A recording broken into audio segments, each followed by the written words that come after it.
Kandidatja e Partisë Socialiste për kryetare e Bashkisë së Tiranës, Ogerta Manasiliu, zhvilloi një takim me mësuese dhe mësues, të cili u parashtroi disa nga objektivat, ku do të fokusohet bashkia në drejtimin e saj me prioritet shkollat dhe modernizimin e tyre. Familjen dhe bashkinë duhet jo vetëm fuqizuar, por kthyer në një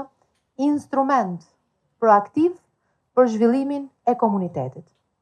Dhe bashkia do të jetë në krah tuaj, përmes mbështetjes sociale, përmes hapjes shkollës, edhe më shumë se sa sot i kemi shkollat qendërkomunitare, duke krijuar programin passhkollor, duke përfshirë ushqimin në shkolla, si një program i cili do të nisë nga Bashkia e Tiranës. Dhe që jam e bindur do të jetë një gur themeli për shumë programe tjera, por që do të plotësoj një kërkesë të prindërve, një nevojë të prindërve për të vendosur një tjetër ekuilibër në raportin shkollë-familje,